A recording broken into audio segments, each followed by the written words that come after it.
मङ्गलं पञ्चपरमेष्टि मङ्गलं तीर्थङ्करं मङ्गलं विश्वजिन्धर्मं मङ्गलं वीरशासनं मङ्गलं वीरशासनं वन्दितो सौवसिद्धे ध्रुवमचलमणोभवं गतिं पते वोक्षामि समय पाहुड मृण्मो सुध के बिली भड़िदम। समय सार ग्रंथ जो है हम सब लोग पढ़ रहे हैं और समझ रहे हैं, और इसमें हमें यही बताया जा रहा है कि गाथा नंबर 148 और 149 में कि जैसे हम किसी निंदनीय व्यक्ति को जान लेते हैं तो उसकी संगति और उससे राग हटा देते हैं, उसके साथ उठना बैठना समाप्त करते हैं। क्यों करते हैं समाप्त? क्योंकि शराबी के साथ साथ बैठोगे तो तुम कितने भी धर्मात्मा हो, लोग तुम्हें क्या कहेंगे? शराबी। यद्यपि तुम शराब नहीं पी रहे हो, लेकिन तुम शराबी ही कहलाओगे। जुआनी के साथ बैठ रहे, खेल थोड़ी रहे हो, हम भी टाइम पास कर रहे देख करके। तो बेटा जब पुलिस आएगी ना तो ये थोड़ी बोलेगी तो तू खेल रहा था कि नहीं खेल रहा था, पकड़े तो अच्छा एक काम करो, पुलिस आएगी तो मत भागना, जो खेल रहे थे वो वाले भाग जाएंगे, तो बोलो किसको पकड़ेगी? जो नहीं खेल रहा है वो पकड़ा जाएगा। दंड किसको मिलेगा? तो जैसे गलत व्यक्तियों की संगति करने से हम भी गलत हैं, ऐसे कर्म भी गलत हैं, निंदनीय हैं, और उन निंदनीय कर्मों की संगति और उनसे राग करने पर क्या होगा? हम भी निंदनीय कहलाएंगे, हम संसारी कहलाएंगे। आठों कर्म का स्वभाव निंदनीय है, क्योंकि आठों कर्म हमारे 8 जो गुण हैं, सम्मत्तणानदंसन वीरे शुभम तव अवगहरणम अगलुअब्बाहम 8 गुण होंति से धाड़म। जो ये 8 गुण हैं, सम्यक्त्वादि जो 8 गुण हैं, ये 8 गुणों को किसने ढाक रखा है?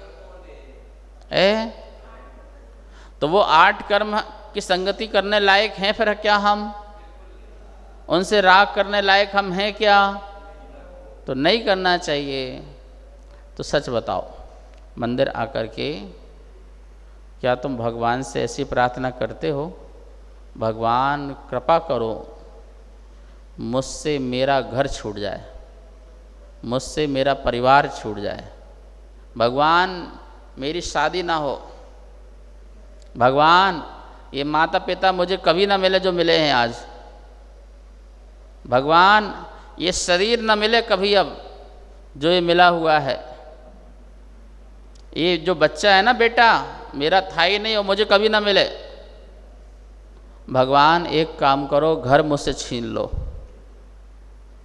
भगवान जो मेरे तिजोरी में पैसे रखे हैं उसको छीन लो, मुझसे किसी भी तरह से कृपा बरसाओ कि इस प्रकार से ये सब मेरे से छूट जाए। बोलो कितने लोग प्रार्थना करते हैं? बोले महाराज क्या बात कर रहे हो, यहाँ तो हम बढ़ाने के लिए आते हैं, तुम घटाने की बात कर रहे हो। तो बताओ तुम भगवान के सामने मोह घटाने आते हो कि बढ़ाने आते हो? बढ़ाने आते हो कि घटाने आते हो?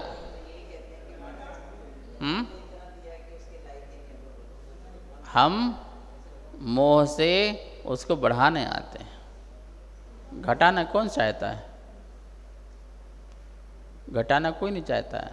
हम भगवान से, भगवान मेरे बच्चे की शादी हो जाए, भगवान बच्चा नहीं हो रहा बच्चा हो जाए, भगवान ये हो जाए, भगवान वो हो जाए।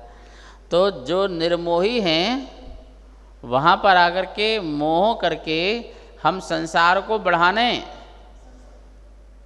संसार को भगवान बस कुछ नहीं, बस एक ही तमन्ना है, अपना स्वयं का घर हो जाए, बस इतनी कृपा करो।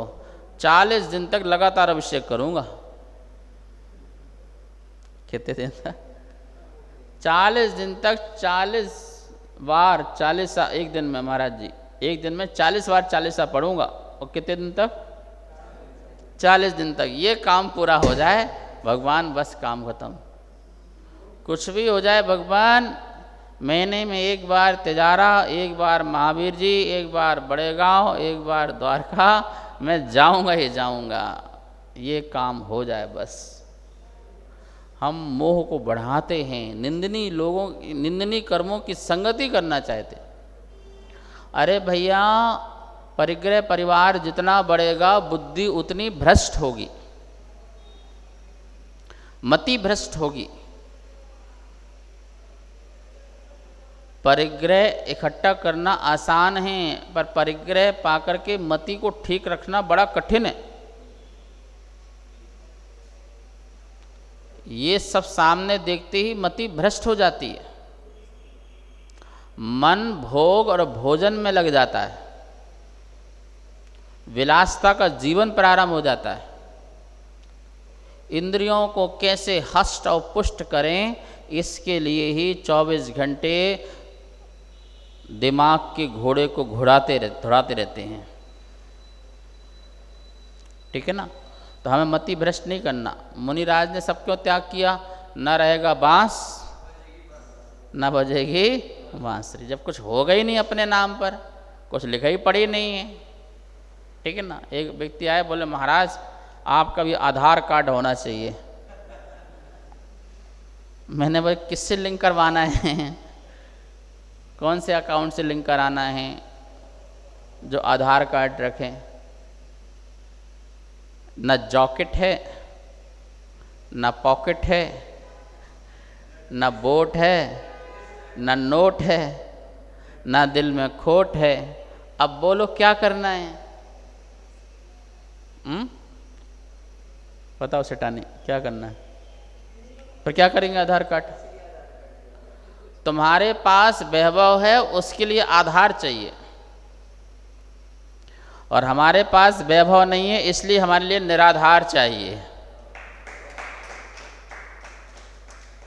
निराधार, सिद्ध भगवान निराधार हैं। क्या है? निराकार भी हैं और निराधार भी हैं। तो जो निराधार हैं, तो हमें तो माता जी निराधार बनना है ना। माता जी निराधार होना, तो हम आधार क्यों लें? हमें आधार नहीं चाहिए। हमारे तो अरहंत भगवान भी कमलासन में निराधार हैं। कितने उंगल ऊपर? कमल से 4 उंगल ऊपर विराजमान होते हैं, वो भी निराधार हैं। आधार ही नहीं है, तो फिर हमारा आधार कार्ड क्यों भाई? महाराज आप भारतीय हो ना, कि इसकी पहचान क्या है? भारतीय हो, इसकी पहचान क्या है? हमने कहा भारतीय मतलब होता है ज्ञानी। भारती जनवाणी को बोलते हैं, क्या बोलते हैं? भारती, ए जनवाणी भारती। और भारती को हमने धारण किया, तो हम तो भारतीय है ही है ना। भारती को ही अंदर धारण कर लिया तो भारतीय हो गए। तो हमारे इससे बड़ा और आधार कार्ड कौन सा चाहिए आपको, बताओ? ठीक है। ओहो, हमें कोई भी मोह प्रसंग में फंसना नहीं है। फिर महाराज जी आप लोग ये मंदिर के इसके उसके चक्कर में क्यों रहते हो? भाई हमारा काम प्रेरणा देना है, और हमारा काम प्रेरणा दे करके आप जिन चीज़ों से मोह कर रहे हो उससे मोह छुड़वाना है।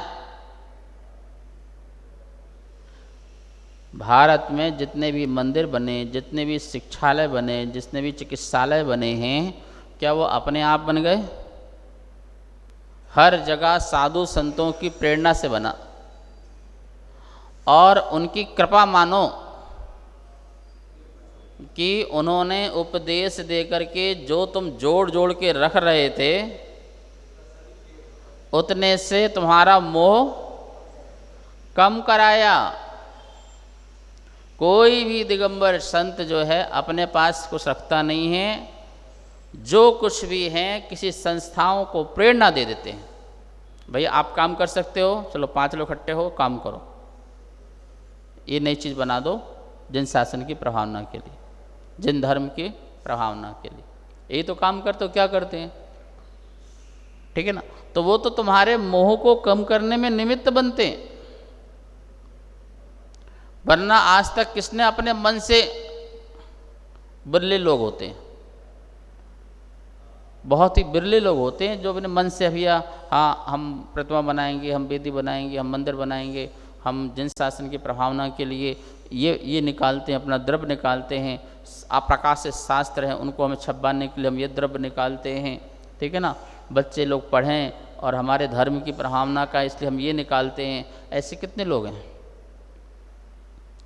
उनको प्रेरणा देना पड़ती है, उनको उद्बोधन देना पड़ता है, उनको संबोधन करना पड़ता है, तब जाकर के उनका राग उससे क्या होता है, अपने परिग्रह से थोड़ा बहुत राग कम होता है। जितना राग कम हुआ उतना उठा के उसने, अरे यार 50 तो रखेंगे घर में, एक दे दो, क्या जा रहा है, क्या बोले, दिमाग में क्या आया? पहले देने के पहले अपना नापते हैं ना कि इतना तो है ही है, इसमें से एक चला जाएगा कुछ नहीं होगा, चलो ठीक है महाराज, एक दे दिया, मंदिर में लगा दो, लगने दो, आपके निमित्त से हमें आशीर्वाद मिला और क्या चाहिए। और हमारा एक का मोह खत्म हुआ, कम से कम 49 में मोह रह गया, एक से तो गया, तो एक बोझ तो कम हुआ।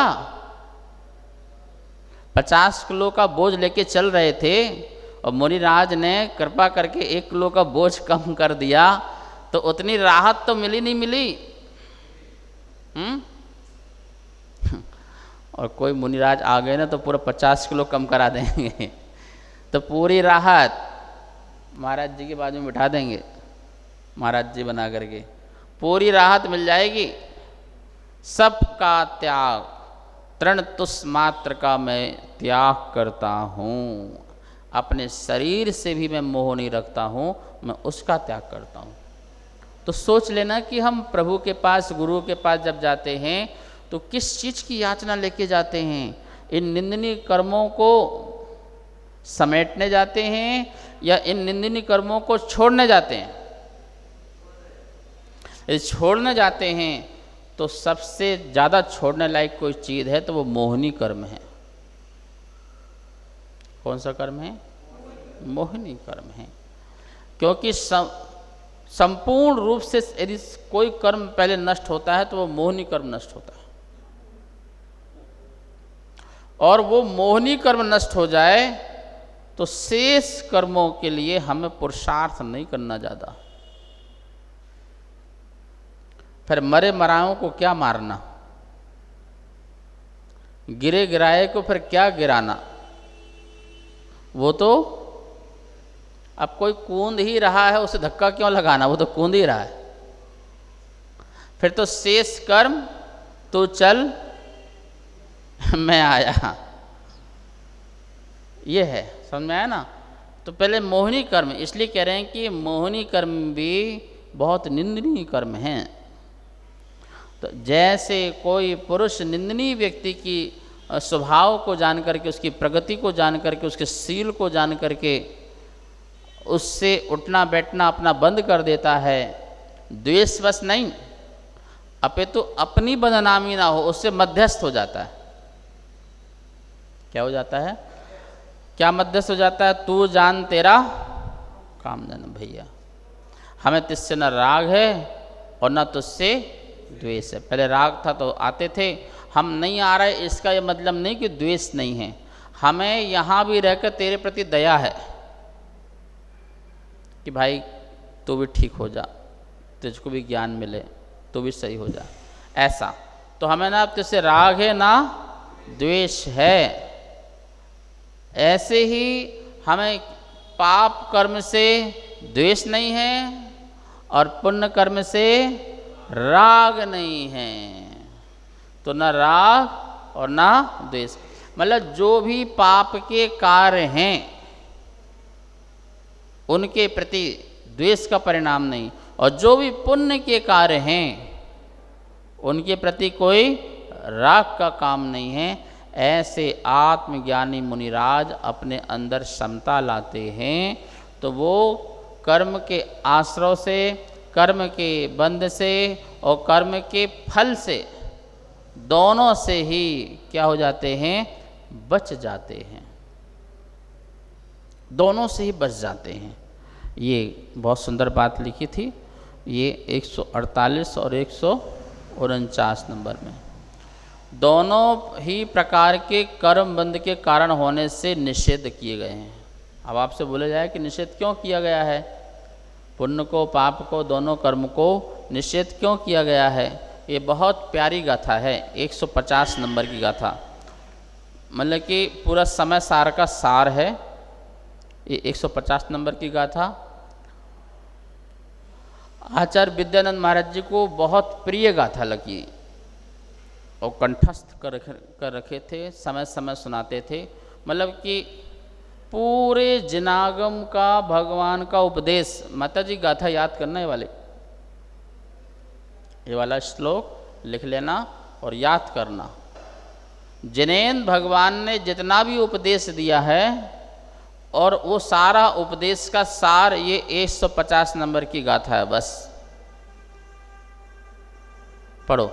रत्तो बंददी कम्मम मुच्चदी जीवो विराग संपत्तो ऐसो जिडोपदेशो तमहा कम्मेषु मां रज्ज रत्तो बंधदि कम्मम मुच्चदि जीवो विराग संपन्नो ऐसो जिणोपदेशो तमहा कम्मेषु मां रज्ज विरक्ति शिव रमणी वरे अनुरक्त बांधे कर्म को जिन देव का उपदेश यह मत कर्म में अनुरक्त हो। तो रागी जीव बंधदि कम्मम कर्म बांधता है, विराग संपन्नो वैराग को प्राप्त जीवो जीव मुच्चदी कर्म से छूटता है।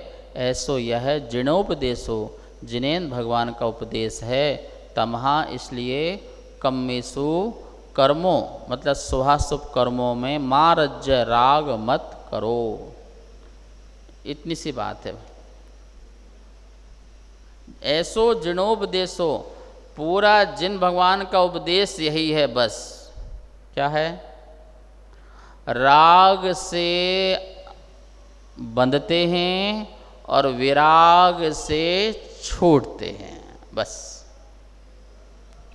राग से बंधते हैं इसलिए संसार है, विराग से छूटते हैं इसलिए मोक्ष है। ये जो गाथा है बहुत जबरदस्त है, आपको अपने घर में लिखवाना चाहिए।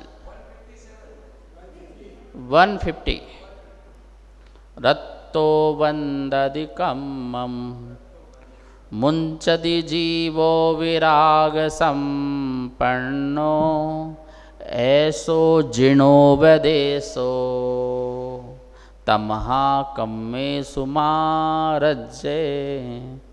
ऐसो जिणोपदेशो यही जिनेन्द्र भगवान का उपदेश है। तमहा इसलिए मां नहीं कम्मेषु रज्जे कर्मों में राग करो, मत करो कर्मों में राग।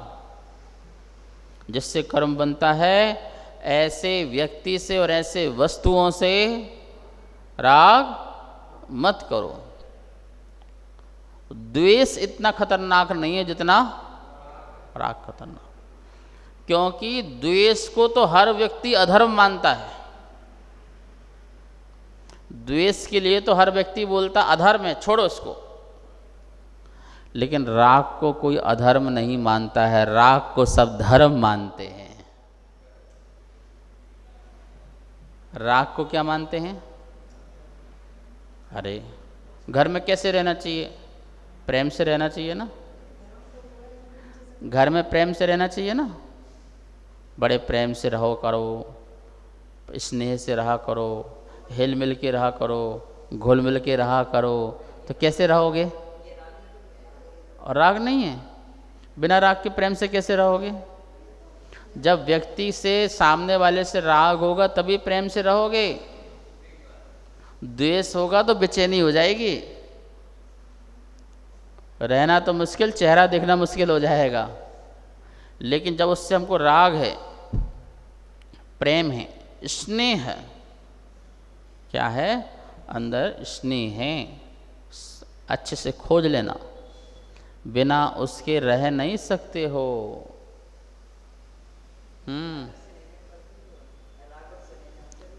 सब राग की पर्याय हैं। राग कहो, प्रेम कहो, प्यार कहो, मोहब्बत कहो, चाहत कहो, स्नेह कहो, हमदर्दी कहो, ये सब क्या है? दया कहो, करुणा कहो, ये सब राग की पर्याय है। अनुकंपा कहो, रहम कहो, नेकी कहो, भला कहो, ये सब किसकी पर्याय हैं?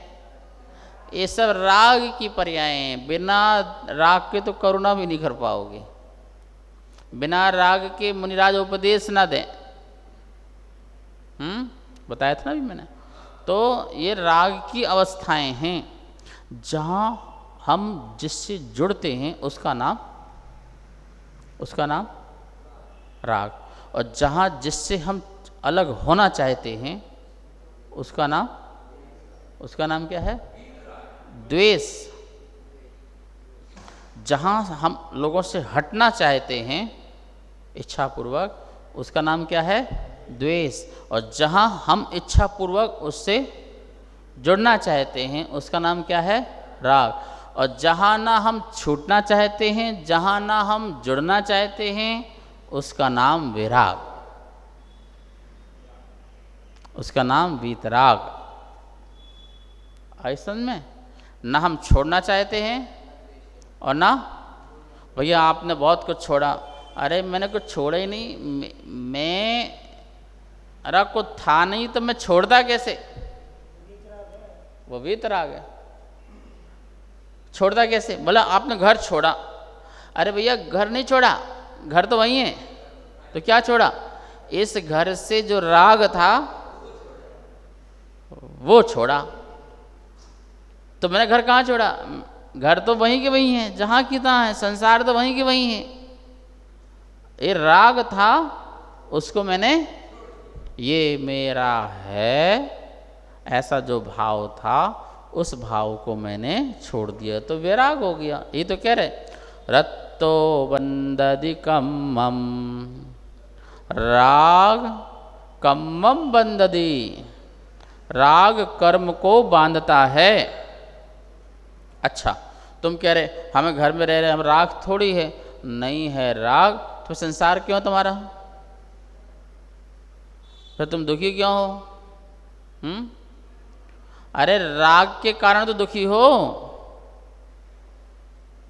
जितने आपके स्नेही लोग हैं, यदि उन्हें कष्ट आए, पीड़ा आए, दुखी आए, बीमार आए, धनहीन हो, गरीब हो, कुरूप हो, कुछ भी हो जाए, तो तुम दुखी क्यों होते हो?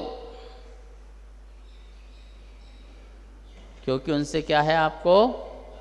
बोलो, राग है, इसलिए होते हो।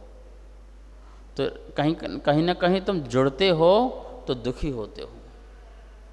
ठीक है? भगवान से भी क्या है? बोलो, राग। अब बस राग को दो भाग में डिवाइड कर दिया, एक प्रशस्त और एक अप्रशस्त। क्या कर दिया? पर भाई किया तो आपने राग को ही ना, एक कह दिया अच्छा राग और एक कह दिया बुरा राग।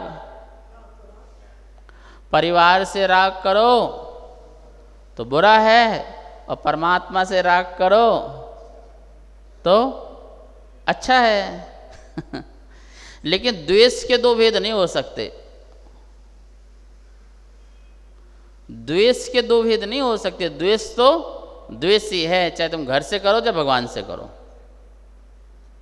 वो तो पाप रूप ही है। द्वेष तो अशुभ रूप ही है, पाप रूप ही है। लेकिन राग, राग को कह दिया कि एक अशुभ राग जो है पाप रूप है, और एक शुभ राग जो है वो राग आग, क्या बोला, राग आग ताहे समामृत पीजिए। बोले राग आग है। क्या बात कह रहे हैं महाराज? आग भी तो अलग अलग होती है, कंडे की आग अलग है, लकड़ी की अलग है, मंदिर के दीपक की आग अलग है, सब आग अलग अलग है ना। एक पूजनीय आग है, शमशान की आग पूजनी थोड़ी है, और हवन की आग ऐसे से कर, ऐसे से कर, तो हवन की आग पूजनी हो गई, और शमशान की आग देखी भी नहीं जा रही। तो आग तो दोनों ही है ना, लेकिन जलाने का काम तो, बोलो, जलाने का काम तो दोनों ही कर रही हैं, चाहे शमशान की आग हो और चाहे हवन की आग हो। राग तो राग है, तो बंददी कम्मम, ये जजमेंट है, सुप्रीम जजमेंट है महावीर स्वामी का। ये एक लाइन याद रखो, सुप्रीम जजमेंट महावीर स्वामी की, रत्तो बंददी कम्मम। राग जो है बंद का कारण है, संसार का कारण है, ये मान के रखो, चाहे वो अच्छा वाला हो और चाहे बुरा वाला हो। तो क्या उपाय है इसका? मुंचंती जीवो विराग संपन्नो। और जो विराग से संपन्न हो जाता है, समभाव से, वीतराग भाव से संपन्न हो जाता है, वो इस राग से मुंचती छूट जाता है। शिष्य ने पूछा होगा, भगवान ज़्यादा मत बताओ, संक्षेप में एक लाइन बताओ, जैन धर्म क्या है? बोले राग इज इक्वल टू संसार, संसार इज इक्वल टू दुख, विराग इज इक्वल टू मोक्ष, मोक्ष इज इक्वल टू सुख। अब तू देख लो तुझे क्या करना है। ये सार है इतना, शेष विषय कल। जावाणी के ज्ञान से सूझे लोकालो, सोवाणी मस्तक धरो सदा दे तो हो धो। हे जिनवाणी भारती तो है जपो दिन रेन, जो तेरी सरना धरे सो पावे सुख चैन। 9 बार नमोकार मन सब।